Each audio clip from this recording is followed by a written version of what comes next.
Bismillahirrahmanirrahim. Assalamualaikum warahmatullahi wabarakatuh. Kita terus selanjutnya Alhamdulillah Bismillah Bismillah Bismillah.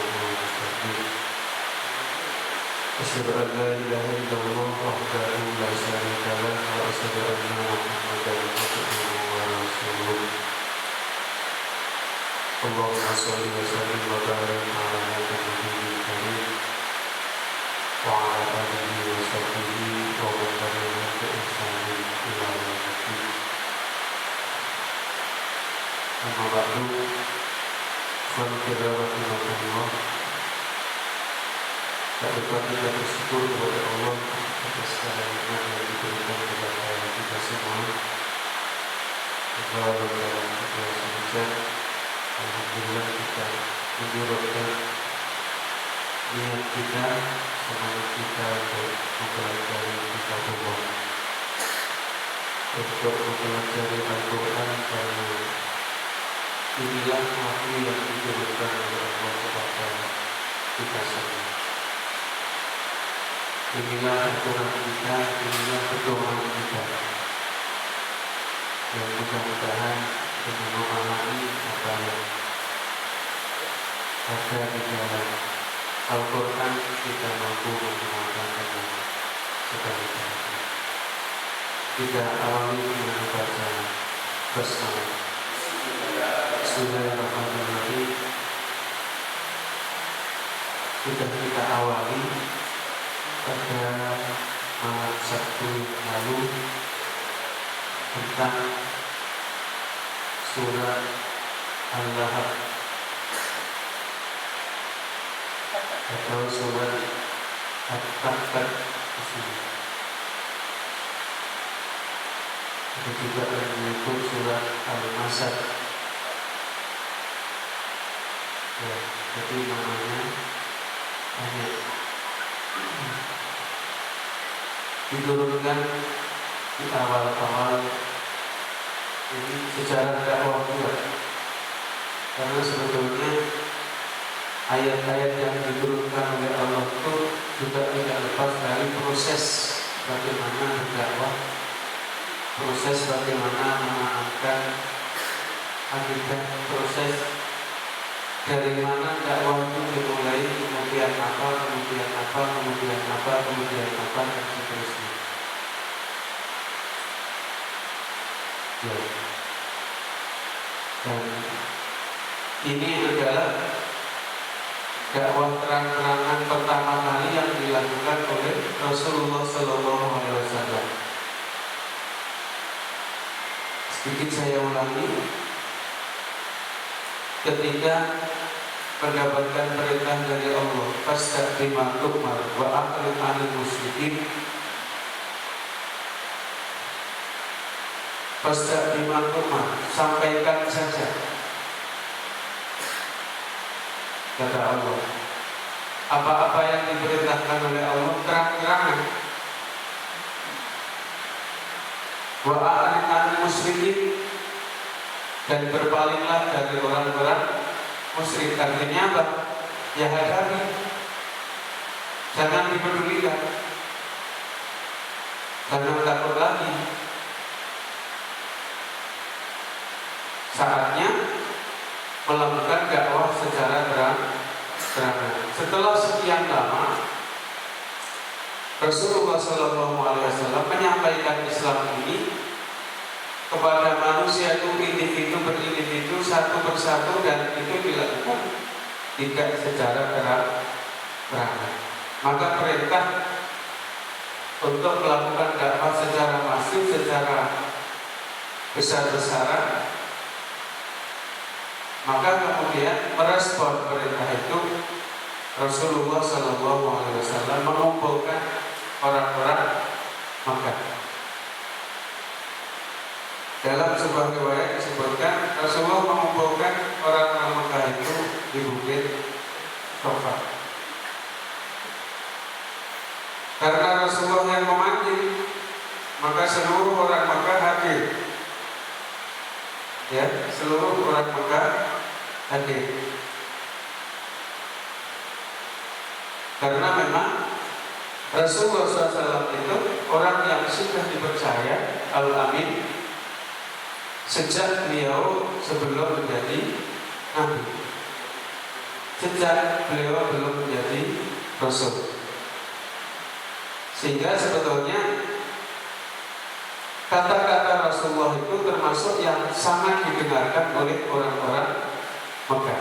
Maka ketika Rasulullah mengumpulkan mereka semua di Bukit Sofa, maka mereka juga berkumpul. Maka di saat itu Rasulullah melakukan teskis. Apa teskis ini? Uji coba. Dan saya tak takoni wong iki percaya ora dalam. Wahai manusia, kalau saya sampaikan berita bahwa di belakang gunung ini ada musuh yang mengintai akan menyerang kemari, apakah kalian percaya? Maka semua mereka menjawab percaya.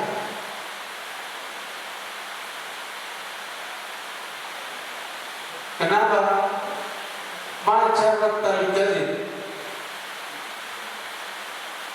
Karena selama ini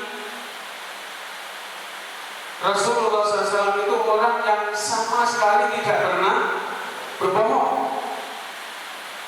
Maka serta mereka menjawab percaya. Karena engkau belum pernah sama sekali berbohong. Tidak pernah sama sekali berbohong. Maka disampaikan oleh Rasulullah tentang dakwah kepada Islam ini. Maka lewat kesempatan ini saya ingatkan, gitu kira-kira. Saya sampaikan datangnya agama yang baru, agama Islam. Kemudian Rasulullah menyampaikan dakwahnya secara umum. Nah, di saat itulah kemudian Abu Lahab ini berdiri. Tidak terima apa yang disampaikan oleh Rasulullah Sallallahu Alaihi Wasallam. Langsung menunjuk kepada Rasulullah, tabban laka ya Muhammad. Ya, tabban laka ya Muhammad. Binasa kau Muhammad. Kurang ajar kau Muhammad. Celaka kau Muhammad. Kira-kira seperti itu maknanya. Ya. Alihada jama'atana, kata si Abu Lahab. Apakah hanya untuk ini kamu mengumpulkan kita semua? Kalau Yusuf mengatakan tabban laka ya.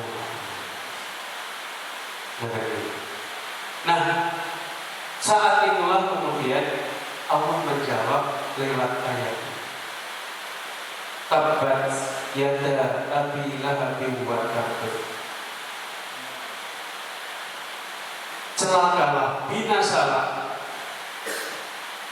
yada bil alif, itu maknanya double. Kedua tangan Abu Lahab, watabu, dan benar-benar dia celaka, dan benar-benar dia binasa, dan benar-benar dia yang kurang ajar.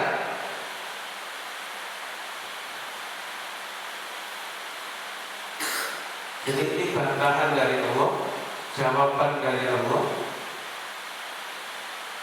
ketika Abu Lahab mengatakan yang binasa itu Rasulullah. Maka langsung dijawab oleh Allah bahwa yang celaka nantinya, yang kurang ajar, yang akan hancur itu adalah Abu Lahab.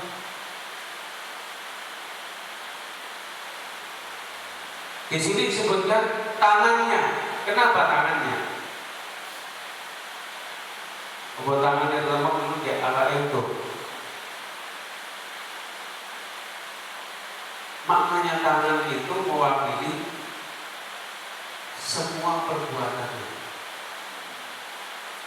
Maka dalam hadis itu disampaikan al-muslimu man salimal muslimuna min lisanihi wa yadihi. Seorang Islam yang sesungguhnya itu adalah man salimal muslimuna,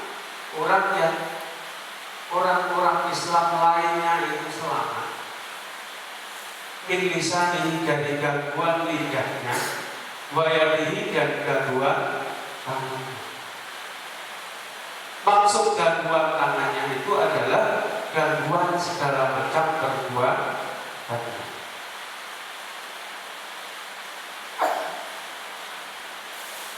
Jadi diwakili segala macam perbuatannya itu dengan kedua tangan,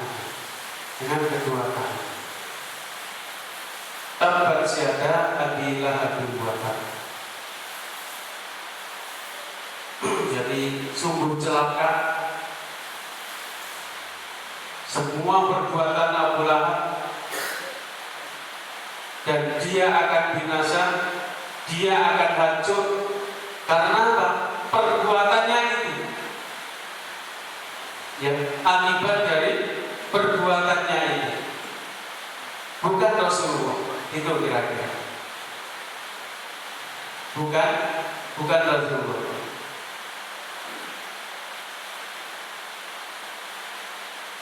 Demikian juga kepada fillah rahimahullah, ya, di dalam tafsir ini juga disebutkan bahwa Abu Lahab ini adalah orang yang selalu mengikuti kemana saja Rasulullah SAW berdakwah dan mementahkan apa yang disampaikan oleh Rasulullah. Dia datang ke pasar-pasar yang didatangi oleh Rasulullah. Dia datang ke kabilah-kabilah yang didatangi oleh Rasulullah. Rabi'ah bin Abbad radhiyallahu anhu berkata, dahulu di masa jahiliyah saya melihat Rasulullah berada di pasar Dzil Majas. Ia berseru kepada orang-orang, ya ayyuhan nas qulu la ilaha illallah tuflihu. Hai manusia, katakan la ilaha illallah tuflihu, maka kamu akan selamat, maka kamu akan beruntung. Orang-orang berkerumun kepadanya. Tetapi di belakang Nabi ada seorang yang berkulit putih dan bermata juli, berkata kepada orang-orang, ini adalah orang Sobit. Sobit itu artinya orang yang keluar dari agama nenek moyang. Ini adalah orang Sobit dan pendusta, dan orang ini selalu membuntuti Rasulullah SAW kemana saja dia pergi untuk provokasi sedemikian itu. Kemudian saya tanya kepada orang-orang, siapakah yang di belakang Nabi SAW itu? Dijawab orang-orang, itu paman Nabi yang bernama Abu Lahab.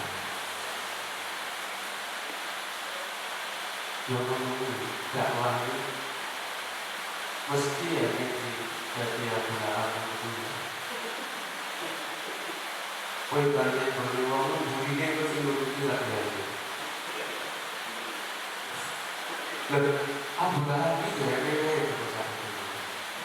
Dia itu seperti itu. Jadi di pasar, ketika Rasulullah qulu ya ayyuhan nas qulu la ilaha illallah tuflihu, menungso padha mlebu Islam, ucap syahadat, ngomong la ilaha illallah tuflihu, besok selamat uripmu. Kanjeng Nabi ngalih iki kok. Aja lupa wong iki murtad. Ini serang dalam aturannya awake dhewe. Jadi seperti itu. Itu pendusta itu. Ojo diruwak. Bukan apa kira-kira. Karena di sini Ayat kedua, ma'aghna anhu maluhu wa ma kasab. Perang itu bukan sekedar dengan senjata. Perang dengan materi itu juga dari dulu. Makanya ma'aghna maluhu, tidak ada gunanya uang yang dipakai untuk propaganda ini. Seperti itu, ngejak orang sesat yang berduit. Bahaya. Ngejak orang elek ini yang kudu kehilangan dulu. Ma'aghna maluhu wa ma kasab.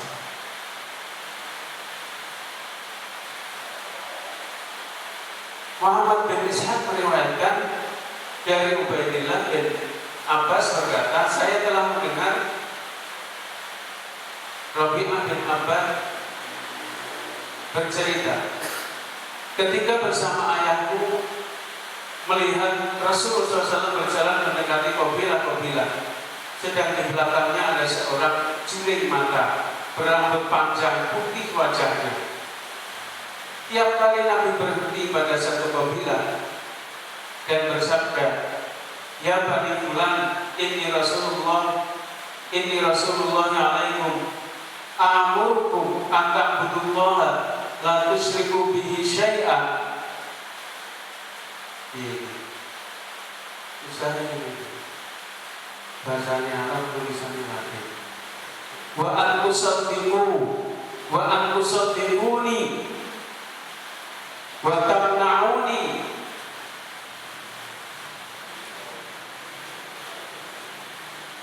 hatta unafida anni.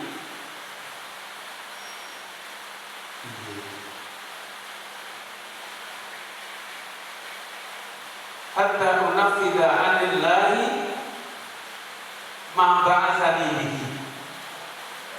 Hai Bani Fulan, Bani Fulan itu sebagai ganti nama. Misalnya Bani apa itu? Bani Idris, kemudian Bani Fulan. Cara Sumatera Utara, Bani Batu Bara misalnya, atau Bani Tanjung misalnya. Dan nama-nama suku, nama-nama kabilah, nama-nama. Hai Bani Fulan, sesungguhnya aku utusan Allah kepada kamu. Aku mengajak kamu supaya menyembah Allah dan tidak menyekutukannya dengan sesuatu apapun, dan mempercayai aku dan membela kepadaku, sehingga aku dapat melaksanakan apa yang ditugaskan Allah kepadaku. Jika Rasulullah SAW selesai bicaranya, lalu orang yang di belakangnya itu berkata kepada kabilah itu, hai Bani Fulan, orang ini berkehendak supaya kalian melepaskan berhala, Lata dan Al-Uzza, dan sekutu-sekutumu dari golongan jin, untuk mengikuti bid'ah dan kesesatan yang dibawanya. Karena itu kalian jangan mendengarkan dan jangan mengikutinya. Maka saya tanya kepada ayahku, siapa orang yang di belakangnya itu? Siapa ayahku? Itu aminya Nabi SAW yang bernama Abu Lahab. Jangan heran juga kalau dakwah itu sebetulnya selalu ada tantangan dari keluarga. Itu juga jangan heran, dan tidak dapat dijadikan sebagai tolok ukur. Kalau keluarga tidak mau itu kemudian, karena memang ya seperti apa yang dialami oleh Rasulullah dan banyak dialami oleh para nabi. Ada yang istrinya tidak mau, ada yang anaknya tidak mau, bahkan menjadi pembangkang nomor 1. Ya biasa saja begitu. Ya biasa saja. Demikian juga yang dialami oleh Rasulullah SAW. Karena itulah Allah menurunkan surat yang menyatakan bahwa semua usaha Abu Lahab akan rugi. Kekayaan dan usahanya sama sekali tidak akan dapat menolong atau berguna sedikit pun untuk meringankan beban siksa yang akan dideritanya. Jamil, saudara Abu Sufyan, matanya buta sebelah, membawa kayu untuk menambah pembakaran terhadap suaminya karena ia membantu setia terhadap rencana jahat Abu Lahab. As-Suddi mengartikan hammalatal hatab, suka berjalan mengadu domba antara seorang dan lainnya. Ibnu Abbas berkata, istri Abu Lahab biasa membawa kayu berduri untuk diletakkan di jalanan Rasulullah SAW. Ibnu Jarir mengatakan, karena dia biasa mengejek Nabi dengan kemiskinannya, maka diejek oleh Allah sebagai tukang pembayar kayu bakar. Di lehernya tali dari sabut. Sa'id bin al-Musayyib berkata, Ummu Jamil mempunyai kalung emas permata yang mewah. Ia berkata, aku akan menghabiskan kalung ini untuk biaya memusuhi Muhammad. Jadi aja kalau musuh-musuh kebenaran itu dananya besar. Kan ya.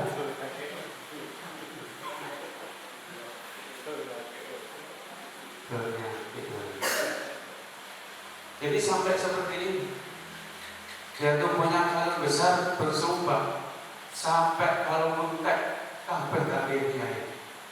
Kan gitu. Oleh karena itu Allah menyatakan akan diberinya kalung sabut rantai api neraka. Asma binti Abu Bakar radhiyallahu anha berkata, ketika surat-surat Tabat, maka si mata sebelah Ummu Jamil datang membawa pedang mencari Rasulullah SAW sambil bersajat. Sajaknya bunyinya, kami tolak dan agamanya kami abaikan, perintahnya kami langgar. Ketika itu Rasulullah SAW duduk di masjid bersama Abu Bakar. Ketika Abu Bakar melihat Ummu Jamil, ia berkata, ya Rasulullah, ia datang, saya khawatir kalau ia memukulmu. Jawab Nabi, ia tak akan dapat melihatku. Lalu Rasulullah SAW baca ayat Al-Quran untuk perlindungannya. Kemudian Ummu Jamil berdiri di muka Abu Bakar dan bertanya, hai Abu Bakar, aku mendengar bahwa kawanmu itu telah mengejekku. Jawab Abu Bakar, tidak, ia tidak mengejekmu. Lalu ia kembali dan tidak melihat Nabi SAW sambil berkata, semua suku Quraisy mengetahui bahwa aku putri bangsawannya. Di lain riwayat, ketika Ummu Jamil telah pergi, Abu Bakar bertanya kepada Nabi SAW, ia tidak melihatmu ya Rasulullah. Jawab Nabi SAW, selalu malaikat menutupi aku sampai ia pergi. Ummu Jamil ketika diberitahu oleh Abu Bakar bahwa Nabi SAW tidak mengejek kepadamu, Ummu Jamil berkata, Anda orang yang dapat dipercaya. Lalu ia pergi kembali.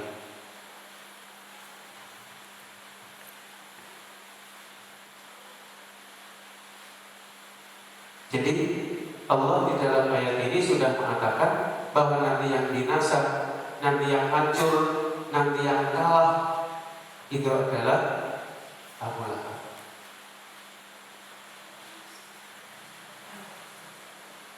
Ma'aghna 'anhu maluhu wa ma kasab. Tidak berguna baginya harta kekayaannya dan juga semua usaha dan makarnya. Jadi ketika dia memusuhi Nabi, membiayai semua, memprovokasi kemana-mana, itu kan perlu biaya. Sebagaimana Rasulullah juga perlu biaya. Jadi sebetulnya mengajak kebaikan juga perlu biaya, mengajak kepada kehancuran itu juga perlu biaya juga. Ya bedanya ya diapi itu akan kalau besok dan didialek yang banyak itu. Seluruh biayanya, seluruh hartanya yang dia keluarkan untuk memusuhi Nabi, untuk biaya memusuhi Nabi, itu nanti tidak ada gunanya karena toh dia akan kalah.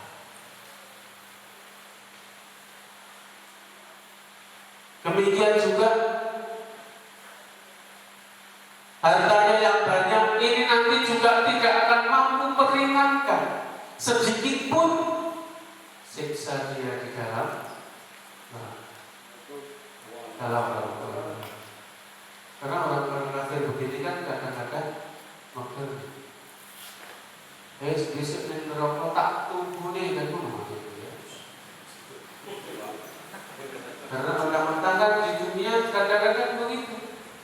Dengan uang itu rumahnya semuanya bisa didapat, sehingga dia bayangkan di akhirat pun dengan uang itu kemudian dia akan selamat. Maka ma'azna anhu malu, seluruh biaya yang dia keluarkan ya, untuk memusuhi Nabi, wa ma kasab, dan seluruh usaha yang dia lakukan, sampai dia lagi ngetuk rono ini terus ngetuk rono ini, itu juga nanti akan sia-sia. Jadi itu akan sia-sia. Ini juga pelajaran bagi kita. Ternyata memang antara ahad al-haq dan al-batil itu akan selalu berebut. Dan perebutan itu terus menerus. Bahkan berkitar-kitaran menuhi. Kitar-kitaran menuhi. Berarti parani, ganti kono marani. Makanya hak dia aja pernah kesel. Ngajak hati ini aja sampai kesel. Mau sih ngajak elek ya orang. Kemana saja datang itu diikuti untuk mementahkan dakwah tersebut. Diikuti kemana saja. Dan Allah menyatakan hartanya seberapapun habisnya nanti tidak akan ada gunanya, tidak akan ada buahnya. Demikian juga seluruh usahanya, strateginya diwangi, ketuk nyandi-nyandi, itu nantinya juga akan gagal total. Dan beginilah sebetulnya selamanya pertarungan al-haq dan al-batil itu pasti dimenangkan oleh yang hak. Selama dia masih memperjuangkan. Tok pokai podo, jangan podo, insya Allah menang yang hak. Lagi jauh boleh si bela si bener lahirannya belas, kabeh boleh surah bener ya kau. Iya. Tapi selama dua-duanya ada memperjuangkan, itu al-haq pasti dimenangkan oleh Allah. Makanya kita harus punya generasi yang akan terus memperjuangkan ini. Selama kita terus mempertahankan ini, kebatilan akan berbuat seperti apapun, tetap al-haq itu akan menang. Tapi selama terus ada yang memperjuangkan. Saya sana ronda talahab,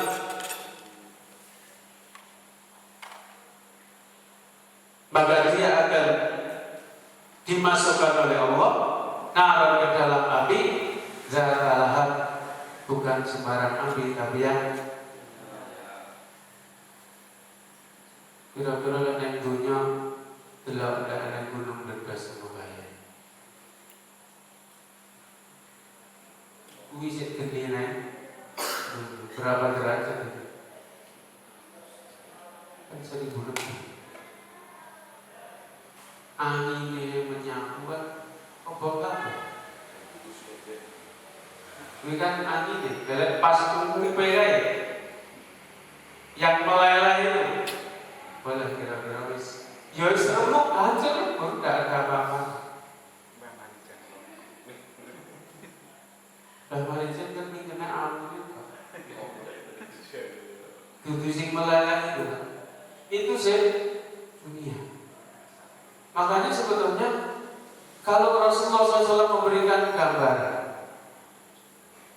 kerikil neraka ketika sikil kepala lewu, itu sebetulnya mudah saja kalau kita gambarkan. Iya.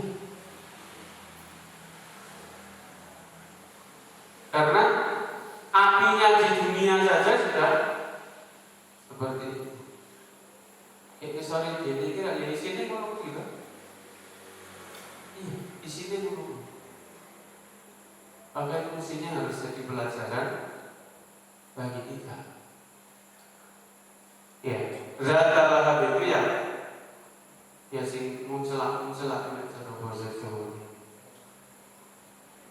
Yang betul-betul membakar, yang betul-betul melumat, yang betul-betul menghancurkan apapun yang masuk ke situ.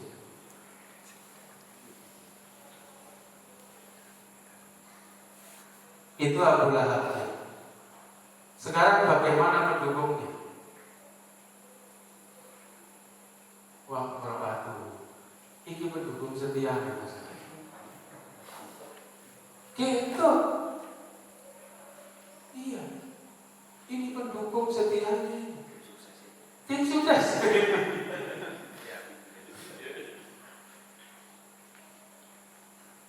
Wa imra'atuhu hammalatal hatab.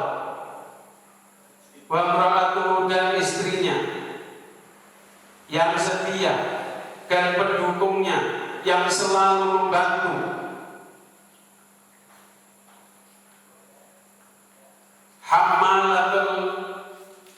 Hammalatal hatab.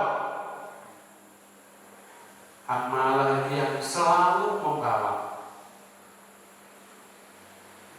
Al-hatab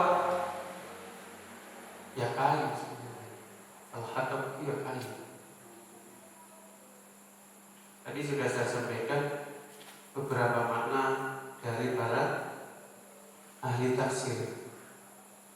Ada yang maknai dia suka mengadu domba.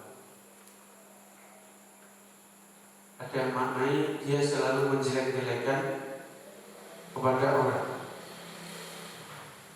Ada yang maknai ini ejekan.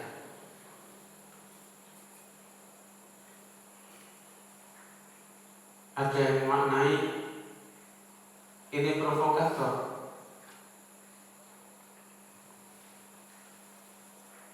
Hammalatal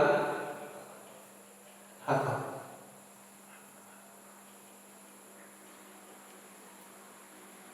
Jadi para pendukungnya juga begitu.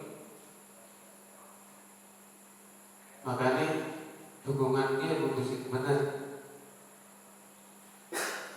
Iya. Karena memang di sini juga seperti itu.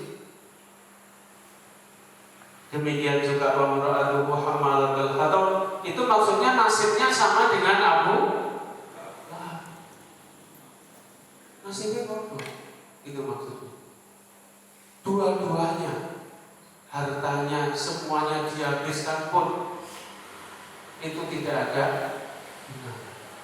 Artinya itu juga akan habis sia-sia. Di dunia tidak bermanfaat, di akhirat juga tidak ada manfaatnya.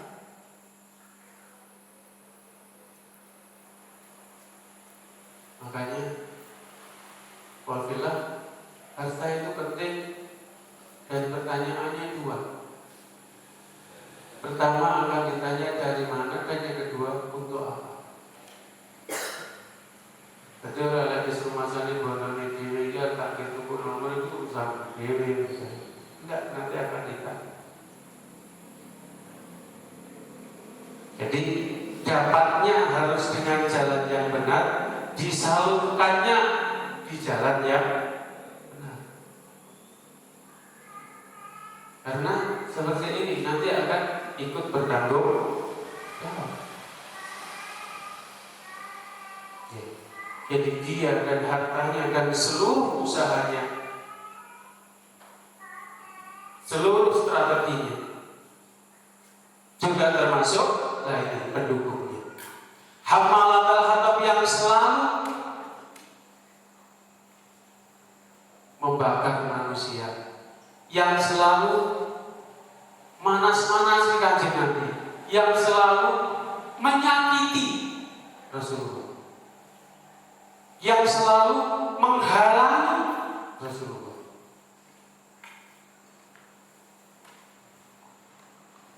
Ini kira kompak dengan Rasulullah.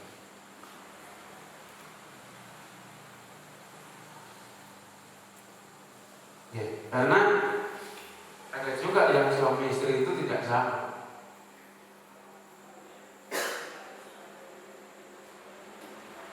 Ya.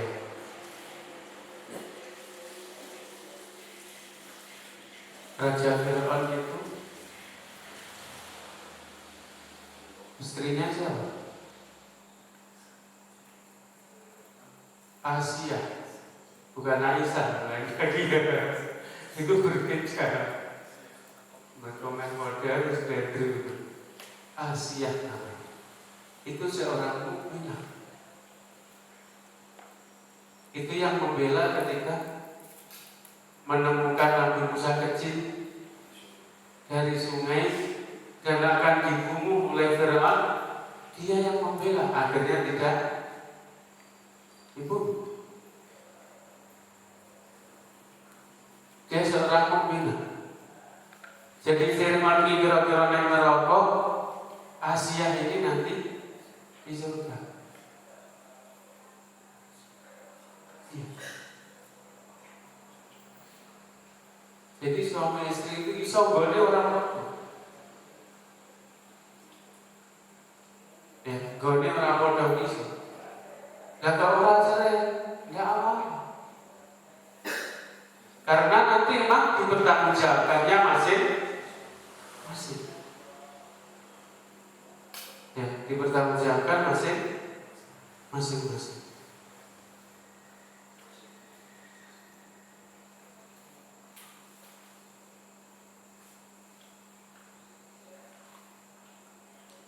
Jadi yang selalu bawa kayu bakar itu maksudnya yang selalu memusuhi Rasulullah, yang selalu mengganggu Rasulullah, yang selalu menyakiti Rasulullah SAW. Yang seperti ini dia akan bernasib sama. Ya, dia bernasib sama.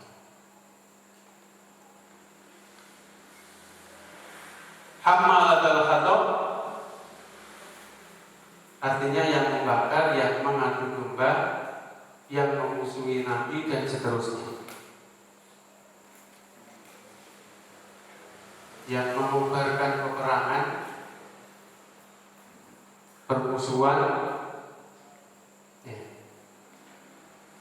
fitnah dan seterusnya. Itu hammalatul hatab. Fi jidha hablum min masad, yang di lehernya dikalungkan terikat tali dari satu. Artinya apa? Balasan dari Allah di neraka dia akan ditali di lehernya dan terbakar. Itu maksud. Ada juga di sini maksudnya adalah itu sebuah ejekan. Karena dia biasa mengejek Nabi, maka dia diejek oleh Allah sebagai membawa kayu bakar. Ada juga yang mengatakan karena sumpahnya dia yang akan memberikan seluruh hartanya, termasuk harta yang paling disenangi mungkin kalung sing apik, itu pun akan dia jual dalam rangka memusuhi Rasulullah Sallallahu Alaihi Wasallam. Pengorbanannya luar biasa. Walaupun ini pengorbanan untuk kejahatan, pengorbanan untuk kemaksiatan. Yang perlu kita catat, orang-orang yang berkorban untuk kemaksiatan itu banyak.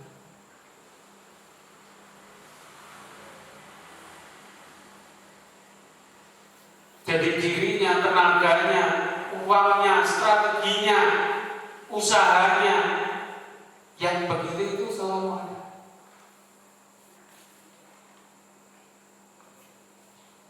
Maka kita pun harus seperti itu. Kalau tidak, ya ketinggalan. Ketika tidak imbang, ya iso kalah di saat itu.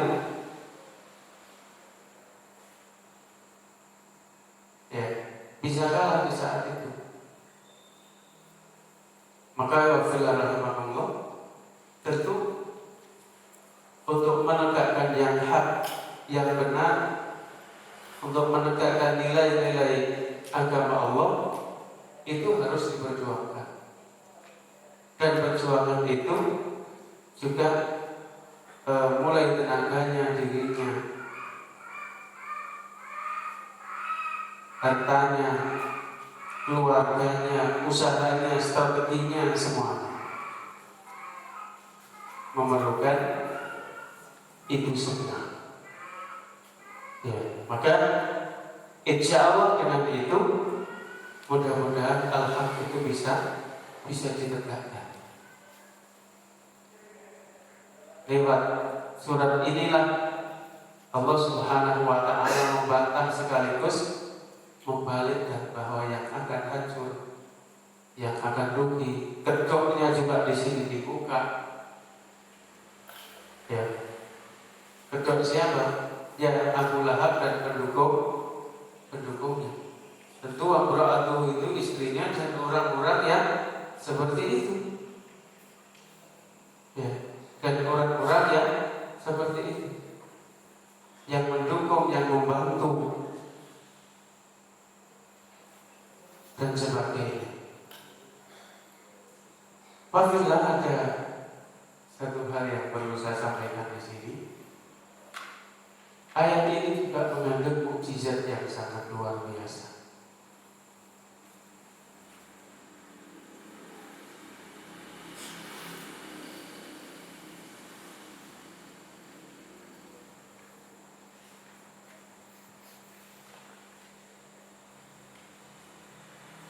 Ya, di dalam ulumul Quran bab tentang ijazul Quran, mukjizat-mukjizat dari Al-Quran, salah satunya adalah surat ini ya. Keistimewaannya, kemukjizatannya luar biasa. Kenapa? Ayat ini diturunkan di awal-awal Islam.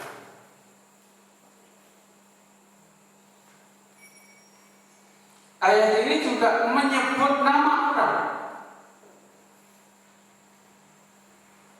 yang orangnya masih hidup.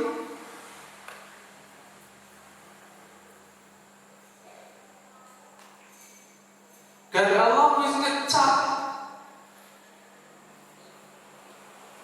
saya selalu dalam.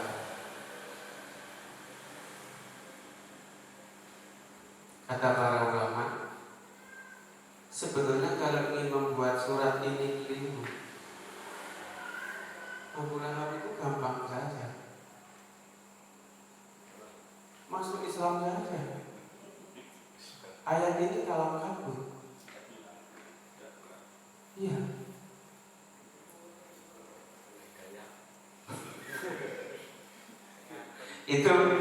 Itu para ulama mengatakan seperti itu. Sebetulnya dia masih hidup. Bisa. Karena dia masih hidup. Kalau mau membuat ayat ini kalam kabur, masuk aja bisa. Ayat ini semuanya kalam kabur. Tapi sekali lagi, inilah Al-Quran. Walaupun wong isih urip wis diomongni ya tetep aja sesuai dengan ayat ini gitu. Ya, tetap aja sesuai dengan ayat ini. Itu diantara kemukjizatan dari ayat Al-Quran, khususnya ayat ini. Dan masing-masing nanti ada, ya masing-masing ayat itu ada. Ya. Jadi sudah disebutkan, tapi ya memang dengan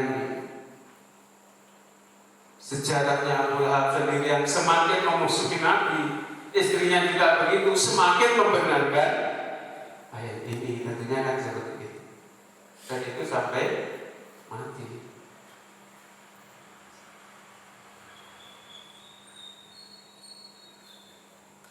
Jadi itu sendiri semakin menguatkan bahwa memang semua ayat-ayat yang diturunkan oleh Allah itu benar ada. Tidak ada yang geser sedikit pun. Ya. Walaupun sekali lagi diturunkan kepada orang yang orangnya juga masih itu.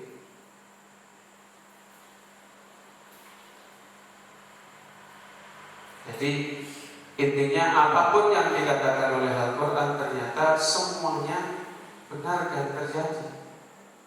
Gitu. Semuanya benar dan terjadi.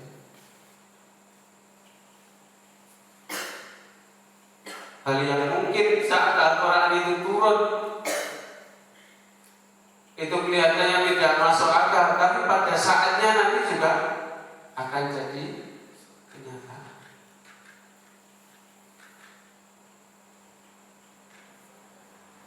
Ayat tentang penaklukan Romawi,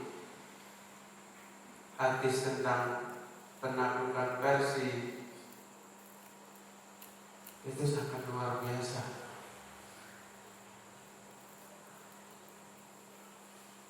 Begini-begini ini kalau disampaikan oleh pakar ilmu dakwah dan pakar sejarah, wah itu sangat luar biasa.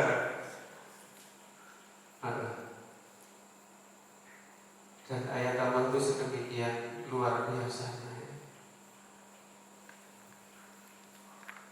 Cuman saya yang belajar itu sedikit. Ya, yang mau belajar tentang Al-Quran itu sangat sedikit, sehingga yang paham juga sedikit. Maka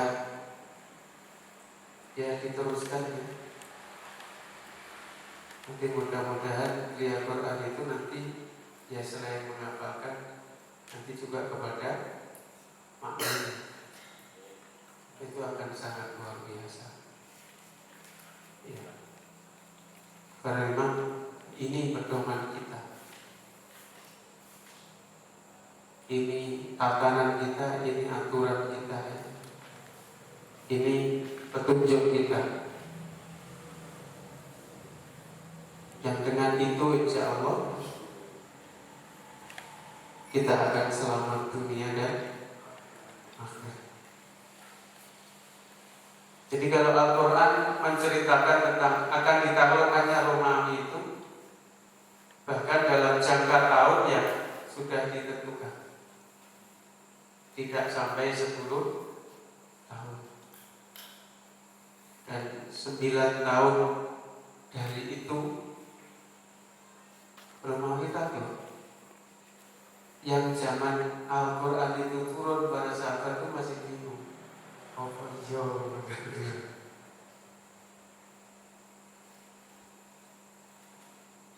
Tapi kalau Al-Quran sudah bicara seperti itu, ya sudah, pasti itu akan terjadi. Tentang versi juga begitu. Bahkan Rasulullah mengatakan, ketika ada sahabat yang tidak begitu percaya, Rasulullah, kita mengalahkan versi. Oh iya. Dan kamu nanti akan memakai mahkota. Dan itu betul. Sahabat itulah kemudian yang berebut mahkotanya. Dan masih banyak tentang Fathu Makkah, itu juga begitu. Itu sudah dikabarkan oleh Allah sebelum terjadi Fathu Makkah.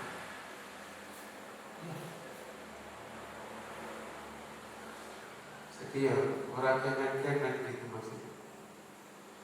Al-Quran itu luar biasa. Semuanya mengandung mukjizat. Artinya mukjizat itu apa?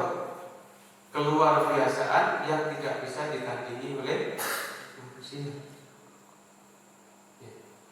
Yang tidak bisa ditandingi oleh manusia. Jadi rahimahullah, sebetulnya dari ayat ini bisa kita ambil pelajaran bahwa ketika kita memperjuangkan agama Allah, memperjuangkan al-haq kebenaran, itu juga sudah gandeng dengan orang-orang yang akan menghalangi, termasuk keluarga terdekat kita. Ayat ini diturunkan supaya kita tidak kaget. Ayat ini diturunkan untuk memberikan kebesaran hati dan semangat kepada Rasulullah dan para sahabat. Ojo khawatir. Yang akan dimenangkan oleh Allah bukan Abu Lahab itu yang akan dihancurkan oleh Allah. Maka bertambah yakinlah, bertambah kuatlah Rasulullah dan para sahabat dalam memperjuangkan dakwah Islam ini. Sekaligus ini juga menjadi penyemangat bagi kita semua. Selama kita mau dan memberikan apa yang kita punya, Allah akan memenangkan. Walaupun kita akan berhadapan dengan keluarga, kita akan berhadapan dengan tokoh, kita akan berhadapan dengan dana yang besar, kita akan berhadapan dengan pengikut-pengikut, pendukung-pendukung yang besar, yang banyak. Kita akan berhadapan dengan strategi-strategi wabah kasar yang canggih. Itu sudah sunatullah.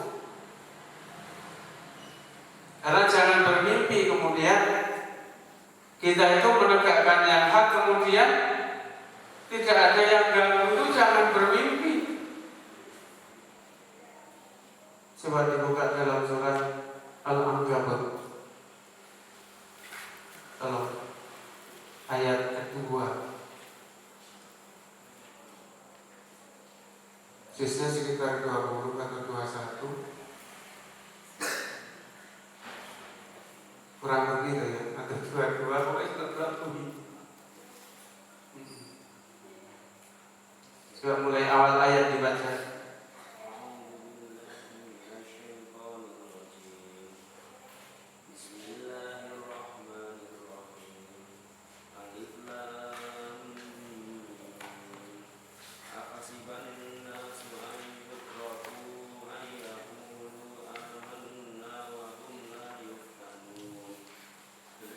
Ya, terus.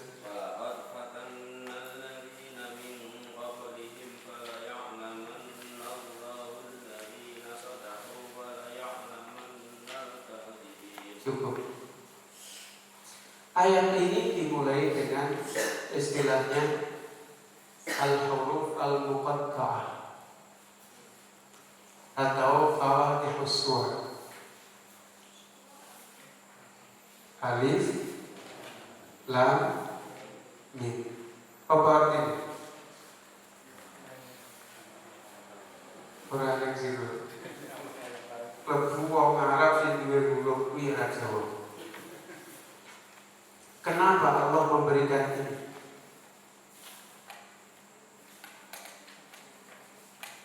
Ini sebetulnya untuk memantik perhatian. Opo sih karepe? Allah menentukan ini opo karepe iki?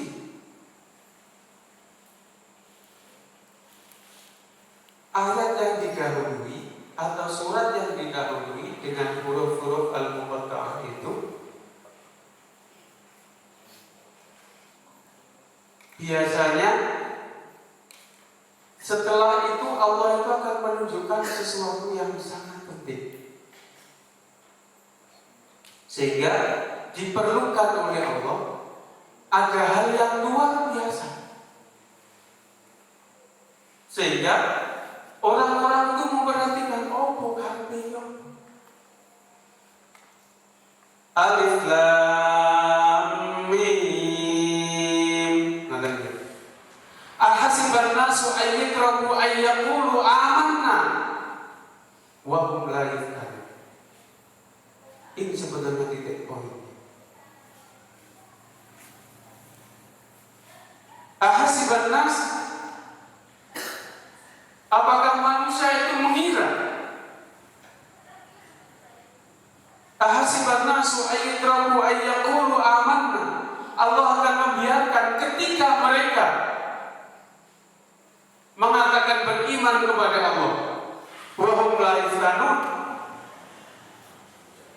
dan mereka tidak diuji,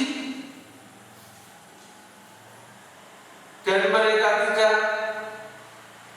diberikan halangan, tidak diberikan cobaan. Jangan pernah berpikir seperti itu, benar. Artinya apa? Karena semua orang yang beriman dan berjuang itu pasti baik. Maknanya seperti itu. Itu pasti digolek judulnya kaya surat ini. Ini judulnya. Jadi kalau Al-Furqan banget gaya dengan terus ada begini begitu. Yang biasa saja. Karena mesti kita temui. Jangan pernah bermimpi untuk tidak ada itu, jangan pernah. Karena yang ini kan jadi penerus. Jadi jangan pernah kemudian kita berpikir, nanti semuanya mulus. Itu tidak ada. Dan itu dari Allah. Jangan pernah punya pikiran kemudian ditokne oleh Allah tidak diuji, itu jangan pernah. Kenapa? Jawabannya di ayat yang ketiga. Kalau dibaca lagi, walaqad fatanna alladziina min qablihim falaya'lamanna Allahu alladziina sadaqu wa laya'lamanna al-kaadzibin. Ya. Walaqad fatanna,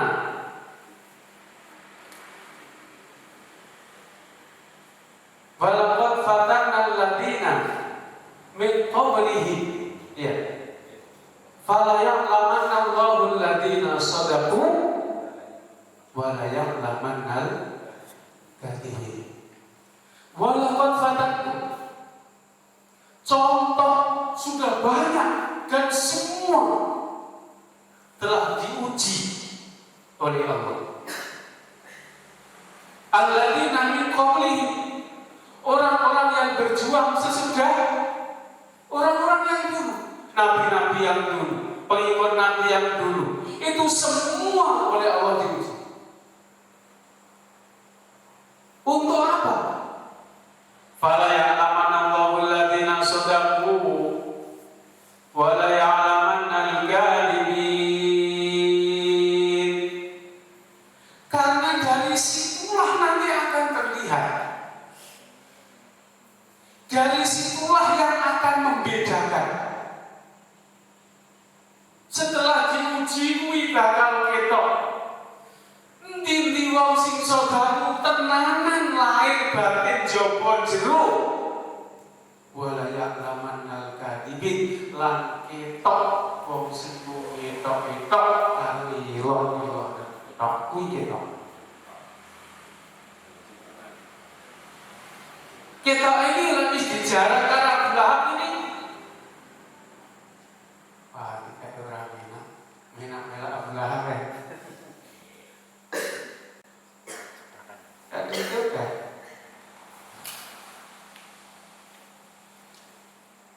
Jadi memang dari situ.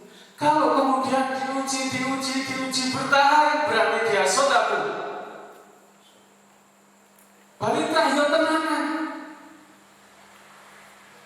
Jerone tenanan, niate tenanan, lahir tenanan. Digodhong mempan diagan dihadapi. Itu baru orang-orang yang sodaku, berarti memang dia pejuang sejati. Jowo jerone pancen yo ngono kuwi. Nek lek wayah sing enak kabeh padha melok, bareng nek musuhe kabeh padha mlayu nang kuwi ketok ya.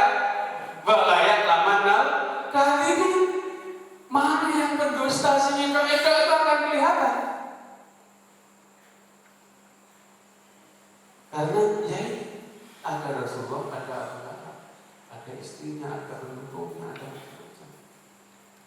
ada harta yang, ada biaya yang diterapkan, ada dana yang besar, ada strategi macam-macam. Jadi sukses itu berkah.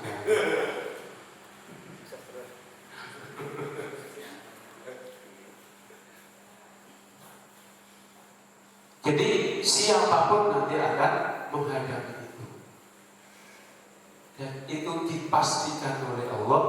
Jangan pernah berpikir untuk tidak diuji. Walaupun ujian terberat itu adalah para nabi. Terus itu terkadang ya orang-orang yang kayak Kanjeng Nabi memperjuangkannya, semangatnya. Terkadang ya wong sing kayak gitu dan seterusnya. Saya tenanan ujian iki saya apa? Nek yo saya kuat.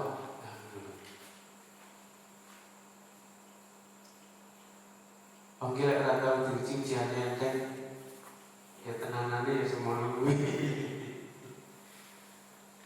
Dan sebetulnya ujian-ujian itu adalah tembakan dari Allah untuk mendewasakan kita, yang nantinya akan mampu memikul tanggung jawab yang besar.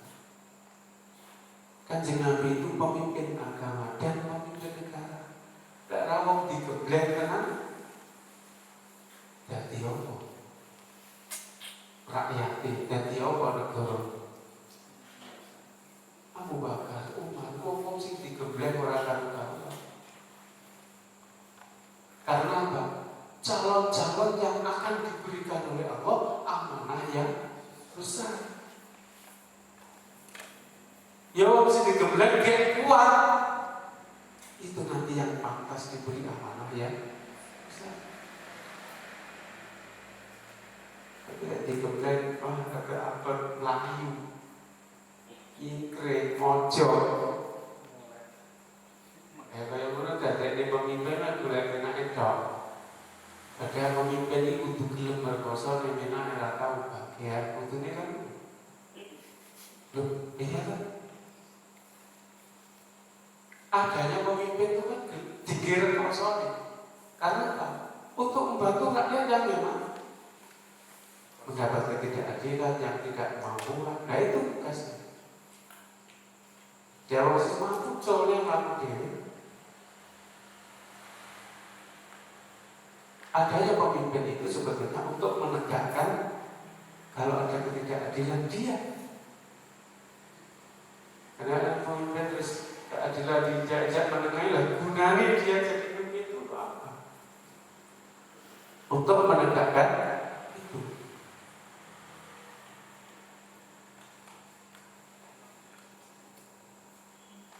Fijinya hablum min masad, dia pun akan merasakan apa yang dirasakan oleh Abu Lahab. Karena apa? Ya dia mendukung itu, dia memberikan seluruh kekayaannya sampai yang paling dia cintai kamu ini, itu bersumpah dia akan berikan. Ya. Tapi rahimahullah, ya tadi bahwa bagaimanapun mereka akan berbuat kayak apapun, ya, memusuhi agama Allah, memusuhi kebenaran, tetapi di awal ayat Allah sudah mengatakan tabbat yada Abi Lahabin tahun. Allah sudah tegaskan bahwa usaha-usaha itu mau kayak apapun dia akan tetap hancur. Dia akan tetap binasa. Dia akan tetap kalah. Ya. Maka itu ya kita harus percaya diri, kita harus memiliki semangat yang tinggi karena kita memiliki Allah yang akan selalu menolong. Ya. Sebagaimana ini ketika si siapa Ummu Jamil ya istrinya Abu Lahab ini mencari Rasulullah kan, Rasulullah juga dilindungi oleh Allah. Akhirnya dia tidak bisa melihat Rasulullah. Sebetulnya Allah itu tidak manusia. Ini loh yang kadang-kadang hilang dari diri kita. Kalau kita sulit itu seakan-akan bisa lebih. Kalau kita ada halangan sini itu kadang-kadang bisa lebih percaya diri. Padahal justru itu sebetulnya orang-orang yang oleh Allah ini lagi dites, oleh Allah lagi dikembali, yang nantinya akan dipersiapkan oleh Allah. Yang dia harus bertahan, harus bersabar, harus mampu menyelesaikan tantangan-tantangan yang ada. Saya pikir bukan hanya dakwah, usaha pun semuanya ada tantangan. Keluarga pun semuanya ada tantangan. Yang sabar, yang mampu bertahan. Makanya tenaga yang diiman, tenaga yang tinggal sesuai kebutuhan. Makanya berlebih-lebihan di dalam Islam itu kan juga tidak boleh. Iya. Yang biasa-biasa saja. Ibadah tidak terlalu semangat ya boleh. Semangat boleh. Harta itu terlalu boros juga nggak boleh. Apa istilahnya kalau berlebih-lebihan apa? Ada istilah. Nggak di dalam agama al-ulum itu ulum ya. Mungkin saking semangatnya tinggi posor tak betina itu ya boleh. Aduh semangat tuh aduh. Tidak, tetap harus dijaga. Karena apa? Oh, gue lakoni kayak mesinnya orang gimana akhirnya balik rasa apa? Kok kayak sekali. Orang itu yang punya daya tahan, gitu tuh. Ya, yang punya daya tahan yang kuat. Sing duwe sabar sing dawa, ora bekan juga sing dawa, gitu kan. Jadi seperti ini. Al-ghulu itu juga tidak bagus. Ghulu itu berlebihan. Betul, berlebihan. Jadi yang aktiful ladhi haqqin haqqah itu yang paling bagus. Jadi ya, berikanlah sesuai dengan haknya. Kita itu ada punya anak, punya istri, dia punya berdaya. Nah dia duit Gusti Allah, dia butuh ibadah. Aja gara-gara anak istri lagi karya Allah. Atau jangan gara-gara kita maunya ibadah kepada Allah, anak istri terlantar, misalnya itu juga jangan. Saya pernah menyampaikan, sebetulnya yang paling baik itu yang seimbang. Ya, yang seimbang. Jadi seperti itu. Maka ketika ada orang yang mau menghabiskan hidupnya, harinya hanya akan dipakai puasa, itu kan harus terus. Yang tiap malamnya hanya dipakai untuk sholat, belas orang dituruh, itu kan juga nggak boleh. Jadi ada masanya sholat, juga ada waktunya tidur. dari payah ngaji, ya di payah berkah, ya di payah karo keluarga. Si malai kan kadang-kadang si nanti berkah lalu ngaji belum wis boleh. Itu tidak ibadah. Si gara-gara alasan keluarga kemudian ngaji ini ya lakukan menunggu ibadahnya kita menunggu yang tidak boleh. Nah, itulah wafilah rahimahullah. Jadi mudah-mudahan ayat ini menjadikan batu pemupuk semangat bagi kita, ya, bahwa tantangan itu pasti ada, tetapi Allah itu tetap akan melindungi siapapun yang akan memperjuangkan agamanya, dan itu pasti dengan berbagai macam cara. Dan itu Allah yang tahu. Tugas kita ya monggo kita berjuang saja dan kita minta perlindungan kepada Allah. Insya Allah nanti Allah akan memberikan yang terbaik kepada kita. Bahkan kalau saya misalnya ini rupanya agama Gusti Allah, urusannya awak dhewe yang diupeni oleh selama itu memang dari hati yang paling dalam kita lakukan, maka mudah-mudahan juga nanti Allah akan memberikan yang terbaik untuk kita semua. Dan jangan lupa setiap yang kita lakukan itu niatkan itu bagian perjuangan kita kepada Allah, bagian ibadah kita kepada Allah.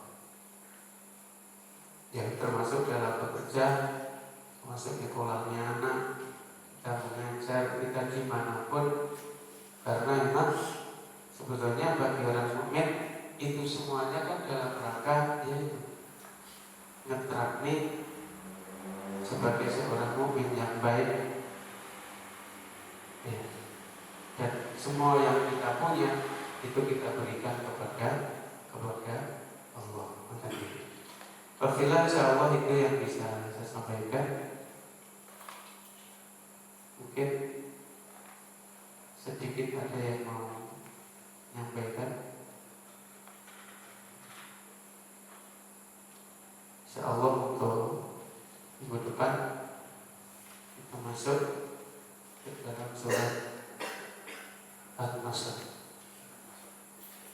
Ini termasuk surat Madaniyah, ini termasuk surat-surat akhir. Kalau Allah itu termasuk periode-periode awal.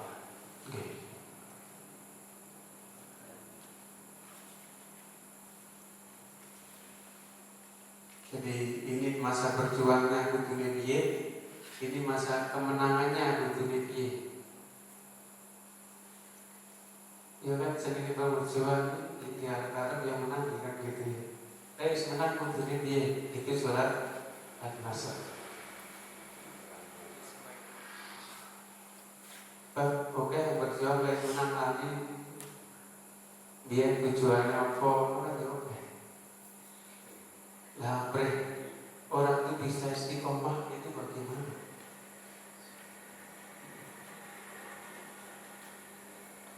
Cukup ya, insyaallah. Insyaallah demikian. Wassalamualaikum, mudah-mudahan bermanfaat sedikit yang kita pelajari pada malam hari ini.